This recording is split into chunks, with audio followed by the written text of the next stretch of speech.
আসসালামু আলাইকুম। সংবাদে আপনাদের সবাইকে স্বাগতম জানাচ্ছি আমি নুসরাত। শুরুতেই সংবাদ শিরোনাম।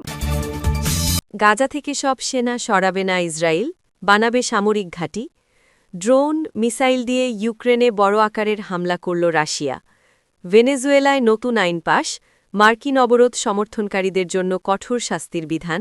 তুরস্কে বিমান দুর্ঘটনায় লিবিয়ার সেনাপ্রধান নিহত। দর্শক, এতক্ষণ শুনছিলেন সংবাদ শিরোনাম। এখন বিস্তারিত। আপনি যদি ইসরায়েলের ধ্বংস চেয়ে থাকেন তাহলে চ্যানেলটি সাবস্ক্রাইব করে দিবেন এবং ভিডিওতে লাইক করে আপনার মূল্যবান মতামত কমেন্টে লিখে জানিয়ে দিবেন। এখন বিস্তারিত। ইসরায়েলের প্রতিরক্ষামন্ত্রী ইসরায়েল কাটজের জানিয়েছেন, তারা ফিলিস্তিনের গাজা উপত্যকা থেকে কখনোই পুরোপুরি সেনা প্রত্যাহার করবে না। তবে কাটজ বলেছেন, গাজায় একটি সেনা ঘাঁটি বানাবে ইসরায়েল। খবর আল আরাবিয়া ইংলিশের। মঙ্গলবার ২৩ ডিসেম্বর এক অনুষ্ঠানে কাটজ ইঙ্গিত দেন, গাজার উত্তরাঞ্চলে ভবিষ্যতে নতুন সামরিক কৃষিভিত্তিক ঘাঁটি স্থাপনের পরিকল্পনা দখলদার ইসরায়েলের, যা অঞ্চলটিতে দীর্ঘমেয়াদী দেশটির উপস্থিতির স্পষ্ট বার্তা হিসাবে দেখা হচ্ছে। অনুষ্ঠানে অধিকৃত পশ্চিম তীরের বেইত এল বসতিতে ইসরায়েলি সেনাবাহিনীর বেনিয়ামিন ব্রিগেডের সদর দপ্তর স্থানান্তরের চুক্তি এবং একই এলাকায় ১,২০০ নতুন বসতি নির্মাণের ঘোষণা দেওয়া হয়। জাতিসংঘ সহ আন্তর্জাতিক সম্প্রদায়ের অধিকাংশ দেশ আন্তর্জাতিক আইনের আওতায় অধিকৃত পশ্চিম তীরে ইসরায়েলি বসতিগুলোকে অবৈধ বলে মনে করে। তবুও ইসরায়েল সরকার সেখানে বসতি সম্প্রসারণ অব্যাহত রেখেছে।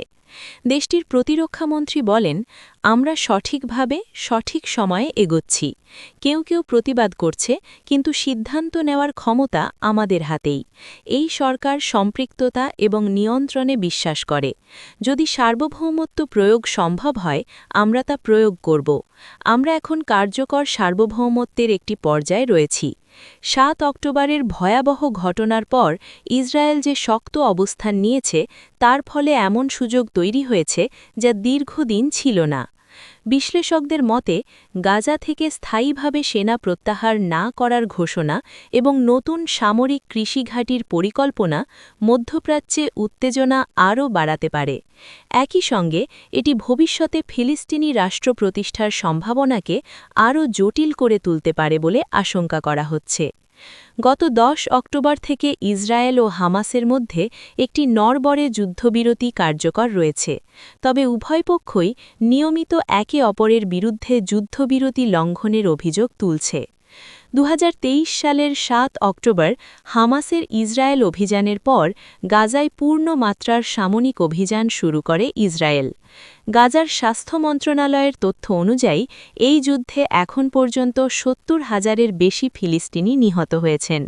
এছাড়া গাজার ২ লাখের বেশি বাসিন্দার মধ্যে বিপুল সংখ্যক মানুষ একাধিকবার বাস্তুচ্যুত হয়েছেন। রাজধানী কিয়েভ সহ ইউক্রেনের একাধিক এলাকায় রাশিয়ার ড্রোন ও ক্ষেপণাস্ত্র দিয়ে ব্যাপক হামলা চালিয়েছে। মঙ্গলবার ২৩ ডিসেম্বর ভোররাতে এই হামলা শুরু হয়, যাতে কমপক্ষে ৩ জনের প্রাণহানি হয়েছে। এর আগের দিন মস্কোতে গাড়িবোমা বিস্ফোরণে এক রুশ জেনারেল নিহত হন।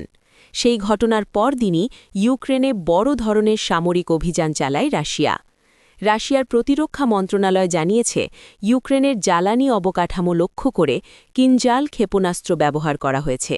পাশাপাশি দেনিপ্রোপেট্রোভস্ক অঞ্চলের আন্দ্রিভকা ও খার্কিভ এলাকার প্রাইলিপকা দখলে নেওয়ার দাবি করেছে মস্কো। অন্যদিকে ইউক্রেনের প্রধানমন্ত্রী ইউলিয়া সেভোয়ারেদেঙ্কো জানান, ভোরের হামলায় রাশিয়া অন্তত ৬০০টি ড্রোন ও কয়েক ডজন ক্ষেপণাস্ত্র নিক্ষেপ করেছে। অবরোধ এবং জলদস্যুতা সংক্রান্ত কার্যকলাপে সহায়তাকারী বা অর্থায়নকারী ব্যক্তিদের জন্য কঠোর শাস্তির বিধান রেখে আইন পাশ করেছে ভেনেজুয়েলা, যার মধ্যে ২০ বছর পর্যন্ত কারাদণ্ড অন্তর্ভুক্ত আছে। মঙ্গলবার ২৩ ডিসেম্বর মার্কিন যুক্তরাষ্ট্র ভেনেজুয়েলার সাথে সম্পর্কিত তেল ট্যাঙ্কার আটক করার পর এই আইনটি পাশ করা হয়। দেশটির প্রেসিডেন্ট নিকোলাস মাদুরোর সরকার এই কাজকে জলদস্যুতার আইনবিরোধী কাজ বলে নিন্দা করেছে। মাদুরোর নিয়ন্ত্রিত বল জাতীয় পরিষদে আইনটি উপস্থাপনের সময় আইন প্রণেতা জিউসেপ্পে আলেসান্ড্রেলো বলেন, এই আইনটি জাতীয় অর্থনীতি রক্ষা করতে এবং জনগণের জীবনযাত্রার মান খারাপ হওয়া থেকে বাঁচাবে। গত কয়েক মাস ধরে যুক্তরাষ্ট্র দফায় দফায় আক্রমণাত্মক পদক্ষেপ নিয়েছে ভেনেজুয়েলার বিরুদ্ধে। তার মধ্যে ল্যাটিন আমেরিকায় বিশাল সামরিক বাহিনী মোতায়েন করেছে, তেলের ট্যাঙ্কার জব্দ করেছে, কথিত মাদক পাচারকারী নৌকাগুলোর ওপর সামরিক হামলায় কয়েক ডজন লোককে হত্যা করেছে এবং ভেনেজুয়েলায় স্থল হামলার হুমকি দিয়েছে। আল জাজিরার প্রতিবেদনে বলা হয়, আন্তর্জাতিক জলসীমায় তেল ট্যাঙ্কার আটকের মতো কাজের বৈধতা নিয়ে বিতর্ক রয়েছে। এছাড়া কথিত মাদক পাচারকারীদের বিরুদ্ধে হামলার ঘটনাও ব্যাপকভাবে অবৈধ বলে বিবেচিত হয়। এদিকে মঙ্গলবার জাতিসংঘে ভেনেজুয়েলার প্রতিনিধি স্যামুয়েল মোঙ্কাদা নিরাপত্তা পরিষদের ইউএনএসসির এক বৈঠকে বলেন, আমরা এমন একটি শক্তির উপস্থিতিতে রয়েছি যারা আন্তর্জাতিক আইনের বাইরে কাজ করে, ভেনেজুয়েলার নাগরিকদের আমাদের দেশ ছেড়ে চলে যাওয়ার এবং দেশ অন্যের হাতে তুলে দেওয়ার দাবি করছে। তবে চীন ও রাশিয়া সাম্প্রতিক মার্কিন পদক্ষেপের তীব্র সমালোচনা করেছে। এর আগে মাদুরো অভিযোগ করেন, যুক্তরাষ্ট্র তার সরকারকে উৎখাত করতে এবং ভেনেজুয়েলার বিশাল তেল মজুদের নিয়ন্ত্রণ দখল করতে চাইছে, যেগুলো ট্রাম্প প্রশাসনের সদস্যরা মিথ্যাভাবে দাবি করেছেন যে তা যুক্তরাষ্ট্রের। তুরস্কের রাজধানী আঙ্কারার কাছে বিমান দুর্ঘটনায় লিবিয়ার সেনাপ্রধান মোহাম্মেদ আলী আহমেদ আল হাদ্দাদ এবং তার সঙ্গে থাকা 4 লিবিয়ান কর্মকর্তা নিহত হয়েছেন। বিষয়টি নিশ্চিত করেছেন লিবিয়ার প্রধানমন্ত্রী আব্দুল হামেদ ডেবেইবা। মঙ্গলবার 23শে ডিসেম্বর এক বিবৃতিতে এটিকে মর্মান্তিক দুর্ঘটনা বলে উল্লেখ করেন তিনি। আঙ্কারা থেকে ফেরার পথে বিমানটি বিধ্বস্ত হয়। খবর আল জাজিরার। লিবিয়ার প্রধানমন্ত্রী আব্দুল হামিদ ডেবেইবা তার বিবৃতিতে বলেন, এই মর্মান্তিক দুর্ঘটনা জাতির, সামরিক প্রতিষ্ঠানের এবং সাধারণ মানুষের জন্য একটি বড় ক্ষতি। আমরা এমন ব্যক্তিদের হারালাম যারা আন্তরিকতা, দায়িত্ববোধ এবং দেশপ্রেমের সঙ্গে তাদের দেশকে সেবা করেছেন।